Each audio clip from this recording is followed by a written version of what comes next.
Previous chapter में हमने currency और डिपॉजिट बैंक हमने पढ़ा था कि बैंक्स में डिपॉजिट क्या होता है, कैसे होता है, और करेंसी कैसे जनरेट हुई, कैसे जो आपकी बार्टर एक्टिविटीज थी वो खत्म हुई, और करेंसीज का इतना जरूरी होना क्यों था लाइफ में। ठीक है, तो अभी हम बात करते हैं लोन एक्टिविटीज ऑफ बैंक, है ना। हमने बैंक के बारे में पढ़ा था, अभी हम पढ़ेंगे लोन एक्टिविटीज ऑफ बैंक कि बैंक्स में लोन एक्टिविटीज कैसे होती है। ठीक है, सो एक सिंपल सा कॉन्सेप्ट है, आपने जैसे कि आपको कोई व्यवसाय या कोई छोटा सा बिजनेस स्टार्ट करना है, या आपने अपने घर को बनाना है, या आपने कोई चीज खरीदने जाना है, ठीक है, और you don't have money at that time, particular time, तो आप क्या करते हो, बैंक के पास जाते हो, आप वहां से लोन लेते हो। तो बैंक डिपॉजिट में आपसे कुछ रखवाता है, इधर योर प्रॉपर्टीज पे और योर सैलरी, अगर आप कहीं काम कर रहे हो, है ना, may be you are working somewhere, आप किसी कंपनी में काम कर रहे हो, आप स्कूल में वर्क कर रहे हो, या किसी के अंडर चाहे एक बड़े लैंडलॉर्ड के अंडर में वर्क कर रहे हो। So what he wants your salary slip, उसको आपकी या तो सैलरी स्लिप चाहिए जो आपकी मंथली इनकम है, या फिर आपके कोई पेपर्स वगैरह चाहिए जो आप बैंक में डिपॉजिट कर सकते हो, दिखा सकते हो कि सर गारंटी के तौर पे मेरे पास ये है, मेरे पास लाइट पेपर है, स्टॉक पेपर है, या फिर मेरे पास मेरा घर है। So on the behalf of this मुझे मेरा कुछ लोन चाहिए जिसके बिहाफ पे मैं लोन ले सकता हूँ विद सम इंटरेस्ट, है ना। अगर मैं आपको वो लोन वापस करूंगा तो मैं आपको एक इंटरेस्ट भी दूंगा। ठीक है, तो चाहे वो एक छोटे बिजनेस के लिए हो, स्कूल्स के लिए हो, या फिर घर बनाने के लिए, फिर एजुकेशन लोन हो, so there are many loans inside this. तो ये प्रोसीजर जो था लोन एक्टिविटीज ऑफ बैंक्स वो कैसे था। सो जब बात करते हैं story of banks, so there is interesting mechanism at work here. तो यहाँ पे इंटरेस्टिंग मैकेनिक्स वर्क करता है, वो क्या है कि bank keeps only a small proportion of their deposit as cash with themselves, कि जो बैंक है वो एक डिपॉजिट का बहुत छोटा सा प्रोपोर्शन अपने पास रखता है। ठीक है, for example bank in India these days hold about 15% of their deposit as cash. ठीक है, वो हार्डली 15% ऑफ जो कैश है वो अपने बैंक में रखेगा, रेस्ट ऑफ जो उसका 85% है वो उसको किस में ट्रांसफर दे देगा, लोन में, है ना।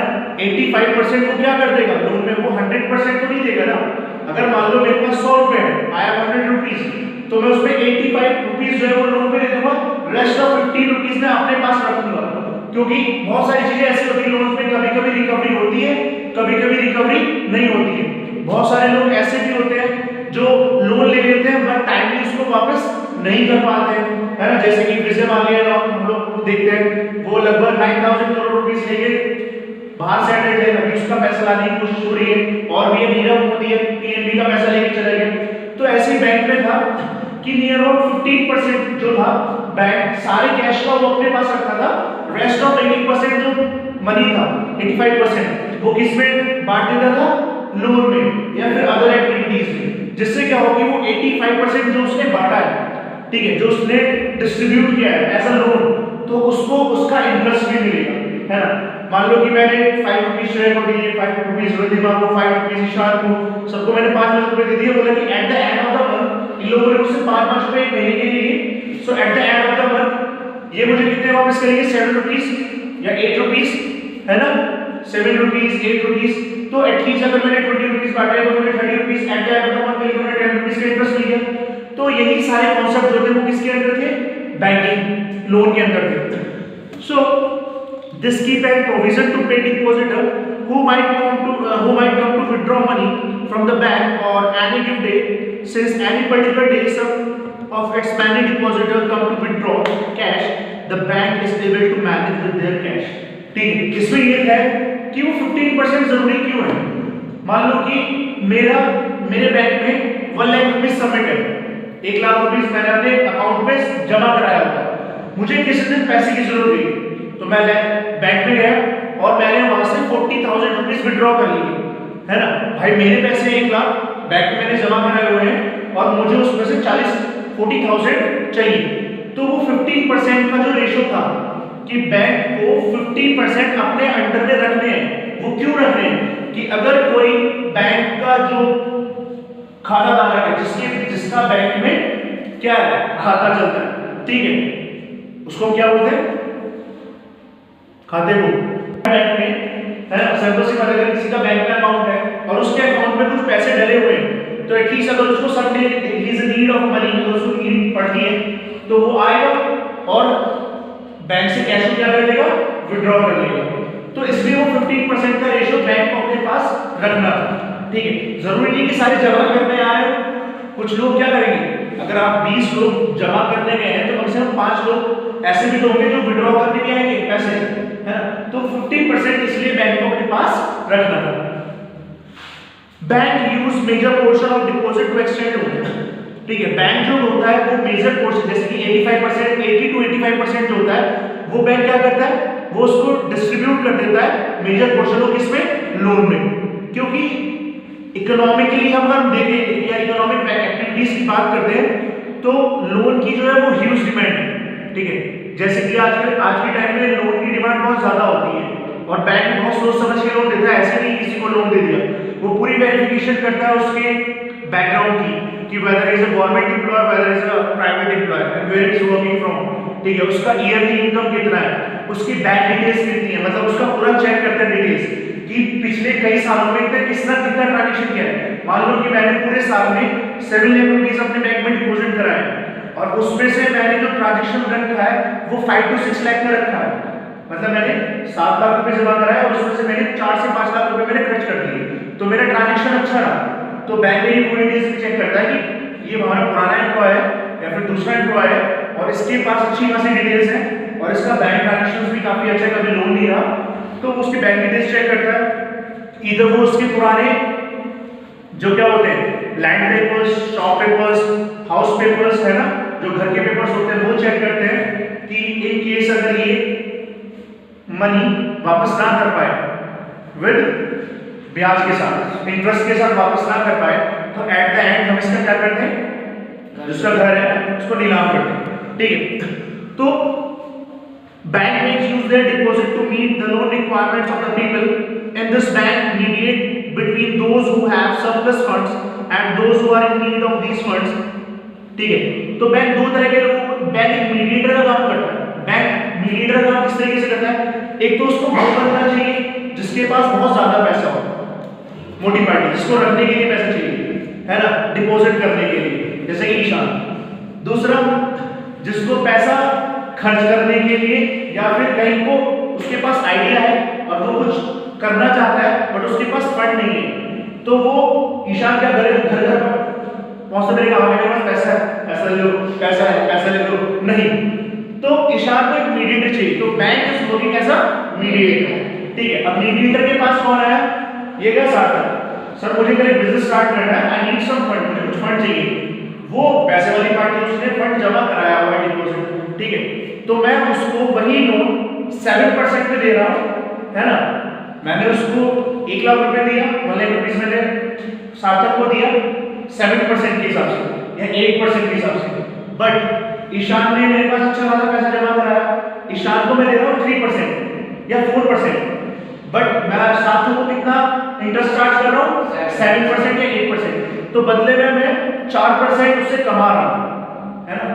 8% मैंने उससे लिया, 4% मैंने उसको दे दिया, बट बदले में मैंने उससे 4% कमा लिया।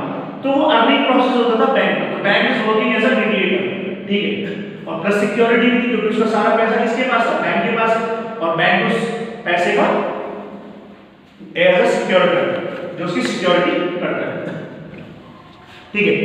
तो bank charge a higher interest rate on loans, bank जो है वो एक हायर इंटरेस्ट चार्ज करता है on loans. The difference between what is charge from borrowers and what is paid to the depositors is the main source of the income, कि कितना वो charge कर रहा है बोरो जो उससे ले रहा है और कितना वो दे रहा है किसको, डिपॉजिटर को। जितने बैंक में पैसा जमा कराया वो उसको कितना पे कर रहा है और जिसने बैंक से पैसे लिए हैं बैंक उससे कितना चार्ज ले रहा है, तो इसके बीच का जो बैलेंसिंग मनी है वो उसका सोर्स ऑफ इनकम है, ठीक है। अब टू डिफरेंट हम बात करते हैं, टू डिफरेंट क्रेडिट सिचुएशंस की बात करते हैं। तो एक लार्ज नंबर ऑफ ट्रांजैक्शन आता है in our day to day activities involve credit in some other activities. Credit refers to agreements in which the lenders, suppliers, the borrowers with the money, goods and service in return of the promise of future payments, ठीक है। जैसे कि आप आज के time में credit cards का use ज्यादा करते हैं, क्रेडिट लोन्स का यूज ज़्यादा करते हैं। क्रेडिट कार्ड क्या है कि जैसे कि मैंने आपको कोई क्रेडिट कार्ड प्रोवाइड कराया, कर दिया मैंने क्रेडिट कार्ड, आपकी क्रेडिट कार्ड की जो क्षमता है कि कितना आप मोर देन, जैसे कि आप बात करते हैं कि एक साल में आप 5 लाख से ज़्यादा 6 लाख से ज़्यादा का क्रेडिट नहीं कर सकते उस पर्टिकुलर कार्ड पे, ठीक है। तो आपने उस क्रेडिट कार्ड में कोई भी चीज, और आपके पास आपके अकाउंट में पैसे नहीं है, आपने बैंक से क्रेडिट कार्ड बनवाया हुआ है अपने अकाउंट में और आपके अकाउंट में पैसे नहीं है, तो आपने क्या किया, आपने क्रेडिट कार्ड का यूज किया, है ना। मान लो कि मेरी मंथली मैंने अपने क्रेडिट कार्ड पे 40,000 का मैंने कुछ सामान ले लिया, may be it's TV, fridge, कुछ भी ले लिया। मान लो कि मैंने एक ले लिया टीवी और एक ले लिया मैंने रेफ्रिजरेटर, ठीक है, मैंने कुछ भी ले लिया, मे बी इट्स टीवी और रेफ्रिजरेटर। 20,000 का मेरा टीवी आ गया, 20,000 का मेरा रेफ्रिजरेटर आ गया, मेरे पास पैसे नहीं है, बट मैंने बैंक का क्रेडिट कार्ड यूज किया। क्या यूज किया? बैंक का क्रेडिट कार्ड यूज किया। अब मुझे बैंक ने एक डे दिया, बैंक ने मुझे एक डेट दी कि लाइक विद इन 30 डेज और 40 डेज मुझे 40,000 बैंक को वापस करना है। अगर मैं टाइम लगाता हूं उस डे से, मेरे 30 डेज हो गया, 40 डेज हो गया, 50 डेज हो गया, अगर मैं 50 से 51 डेज लेता हूं तो मुझे बैंक को क्या चार्ज करना पड़ेगा? इंटरेस्ट चार्ज करना पड़ेगा, पेनल्टी चार्ज करनी पड़ेगी, ठीक है। तो वो क्रेडिट कार्ड स्ट्रक्चर्स में आ जाता है। तो बहुत सारी है कि एक लार्ज नंबर ऑफ ट्रांजैक्शन होते हैं हमारे डे टू डे लाइफ में, ठीक है, जिसमें हमारा बहुत सारा क्रेडिट इन्वॉल्व होता है, लेन देन जो होता है बहुत सारा अमाउंट में आता है, बहुत सारा हम खर्च भी करते हैं। इसमें क्रेडिट लोन्स भी होते हैं, जैसे मैंने बताया आज के टाइम में क्रेडिट लोन्स जो है क्रेडिट कार्ड से बैंक परेशान है, क्रेडिट कार्ड लो, क्रेडिट कार्ड लो, क्रेडिट कार्ड लो, है ना। बहुत सारे लोग जिनके पास अच्छा ट्रांजैक्शन है अपने डेबिट के पास, जैसे कि हमारे पास डेबिट कार्ड है, हमारे अकाउंट में पड़े रहते हैं, अच्छा अमाउंट पड़ा रहता है, एटलीस्ट हमें क्रेडिट कार्ड की जरूरत नहीं है। बट कुछ लोग जो होते हैं वो क्या करते हैं, जिनका बैंक से ही क्रेडिट कार्ड बना हुआ है तो उनको वापस लोन मांगने की जरूरत नहीं होती बैंक के पास, उनकी अपनी लिमिट बनी होती है क्रेडिट कार्ड की कि हम एनुअली इतना क्रेडिट उस कार्ड से कर सकते हैं। बट ऐसा तो है नहीं कि मैंने बैंक से क्रेडिट कार्ड से कोई भी सामान खरीद लिया और फिर भूल जाओ मैं जमा कर, नहीं, ऐसा नहीं होना चाहिए।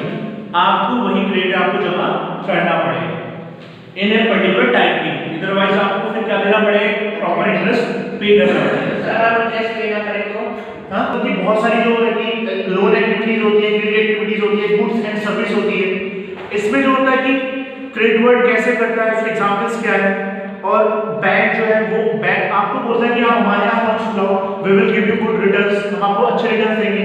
वो बहुत सारी पॉलिसीज भी शो करता है, जैसे कि LIC करता है, जिंदगी के साथ जिंदगी की बात भी, ठीक है, पॉलिसीज होती है, ठीक है, बहुत सारे चीजें होती है, जैसे कि मल्टीपल आप बहुत सारे अकाउंट्स होते हैं कि आप FD करवा लो, ठीक है, RD करा लो एक पर्टिकुलर फिक्स टाइम के लिए या मंथली अकाउंट के लिए है, तो ये सब आपका क्रेडिट पोर्शन में आता है।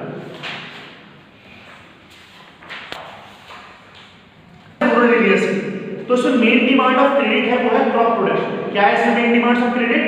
Crop production. अब किसी की क्रॉप्स बिकेंगे तभी तो उसके पास पैसा आएगा, है ना। तो crop production involve considerable cost of seeds. अब इसमें बहुत सारा कॉस्ट ऑफ प्रोडक्शन आता है। मान लो कि अगर मुझे गन्ने को उगाना है, मुझे राइस उगाना है या फिर मुझे व्हीट उगाना है, किसी का भी क्रॉप प्रोडक्शन करना है, तो व्हाट आई नीड, मुझे बहुत सारा क्रेडिट पहले तो खर्चा करना पड़ेगा, है ना। अब उसके लिए मुझे क्या चाहिए, उसमें बहुत सारी कॉस्ट लगती है। पहले तो सीड, मुझे हाइब्रिड सीड देने पड़ेंगे। अगर मुझे खाने के लिए गेहूं चाहिए या फिर बेचने के लिए अगर गेहूं चाहिए तो पहले मुझे हाइब्रिड सीड उगाने पड़ेंगे, उसकी कॉस्ट लगेगी। फिर फर्टिलाइजर्स का यूज करना पड़ेगा, उसकी कॉस्ट लगेगी। फिर पेस्टिसाइड्स, क्योंकि आज के टाइम में क्या है कि जैसे कि वाइल्ड एनिमल्स हो गए वो छोड़ते नहीं है, कीड़ा लग जाता है, बैक्टीरिया लग जाता है ना। तो उसके लिए पेस्टिसाइड्स का छिड़काव होना जरूरी है। वाटर का खर्चा, पानी का खर्चा, बिल जो आता है, electricity bill, repair of equipments, अगर हम ट्रैक्टर्स का, टीलर्स का, ट्रॉली का, अगर मल्टीपल इक्विपमेंट्स का यूज कर रहे हैं, हैरो का यूज कर रहे हैं, है ना, तो उनका हर साल अगर मशीन का यूज करें तो मशीन को सही करने के लिए उनकी सर्विस तो जरूरी है। तो एक क्रॉप को उगाने के लिए हमें बहुत सारे इन्वेस्टमेंट्स करने पड़ते हैं। पहला इन्वेस्टमेंट हमने सीड खरीदा, दूसरा इन्वेस्टमेंट फर्टिलाइजर्स हमारे पास होनी चाहिए, तीसरा पेस्टिसाइड्स जो हमने छिड़काव करना है, तीसरा water, fourth electricity bill, fifth repayment of equipment, जो आप इक्विपमेंट्स का यूज कर रहे हो। तो ये एक इतना सोर्सेस आपको एक क्रॉप को उगाने के लिए चाहिए ही चाहिए, ये मैंडेटरी है। So there is a minimum stretch of these 3 or 4 months between the time when the farmer buy these inputs and when they sell the crop. Farmers usually take crop loans at the beginning of the season and repay loan after harvest. Repayment of the loan is crucially dependent on the income of the farmer. अब farmer क्या करता है, वो खेती के लिए loan ले लेता है, सीड्स के लिए, पेस्टिसाइड्स के लिए, फर्टिलाइजर्स के लिए, मशीनरीज के लिए, है ना। अब सीधी सी बात है, अगर उसने आज क्रॉप को लगाया है तो hardly it's taken 4 to 5 months उस क्रॉप को बढ़ने के लिए, है ना। अभी जैसे ठंड का समय है, गेहूं बोए जा रहे हैं, है ना। अब ठंड में ही गेहूं बढ़ता है, जो गेहूं होता है, हीट होता है, वो जितनी ज्यादा ठंड होगी, जितनी ज्यादा ओस होगी, मॉइस्चर होगा, उतना ही ज्यादा गेहूं बढ़ेगा। तो अब गेहूं को बढ़ने में तो 3 से 4 महीने लगते ही, अप्रोक्सीमेटली 4 से 5 महीने जाते हैं एक गन्ने को उगाने के लिए। अभी क्या होता है कि मार्च और अप्रैल में हम लोग, अप्रैल के महीने में हम फार्मिंग करते हैं, खेती करते हैं, जिसमें हम अपना गन्ना उगाते हैं, है ना। और वो कटता कब है, नवंबर में जाके, तो वो 5 to 6 मंथ हमें देने पड़ते हैं। उसके बाद वो जो क्रॉप होता है वो बड़ा होता है ना। फिर हम उसको हार्वेस्ट कटिंग करते हैं, फिर उसको हम बेचते हैं। उसके बाद जो पैसा आता है, जो रिटर्न हमारे पास आता है बेचने के बाद, उससे हम लोन पे करते हैं, ठीक है। तो जो बैंक होता है वो एक लंबे समय के लिए एक फार्मर को लोन पे करता है, ऐसा नहीं मंथली, वो ईयरली, एनुअली के अकॉर्डिंग करता है। तो पहले एक फार्मर ने लोन लिया, सीड, हार्वेस्टर, मशीनरी, जिसके लिए भी उसने लिया हो, ठीक है, तो उसके लिए अलग अलग उसको इंटरेस्ट लगा होगा। तो उसने क्रॉपिंग की भाई, फार्मिंग की, 5-6 महीने बाद उसका वो क्रॉप बन के तैयार हो गया, फिर उसने हार्वेस्ट किया, उसको कटिंग की, फिर उसने उसको सेल किया, जैसे गन्ना सेल करते हैं, फिर गेहूं सेल करते हैं। उससे जो उसका सोर्स ऑफ इनकम हुई, उससे उसने लोन क्या किया, रीपे किया, ठीक है। तो ये सब चीजें भी हैं। तो यही सारे केस स्टडीज हम फार्मिंग के केसेस में भी पढ़ते हैं। अब आता है टर्म्स ऑफ क्रेडिट। क्रेडिट की टर्म्स क्या होती है? Every loan agreement specifies an interest rate, कि हर एक जो लोन एग्रीमेंट है उसमें एक पर्टिकुलर इंटरेस्ट रेट होता है ना, कि हम आपको लोन पे कर रहे हैं, लोन दे रहे हैं, बट इसका एक इंटरेस्ट होगा। ऐसा तो नहीं है मैंने आपसे 100 रुपीज लिए थे, मैं आपको 100 रुपीज वापस कर दूंगा। Usually I just need to pay 110 or 105 rupees, है ना, जितना मेरा इंटरेस्ट होगा, which borrower must pay to the lender along with the repayment of the principals।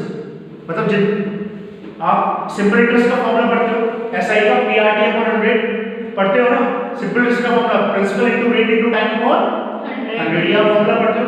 तो जिससे आपने पैसा लिया है लेंडर से, है ना, जिस लेंडर से आपने पैसा लिया है, और वो भी पैसा उसको क्या बोलते हैं, प्रिंसिपल। क्या बोलते हैं? प्रिंसिपल।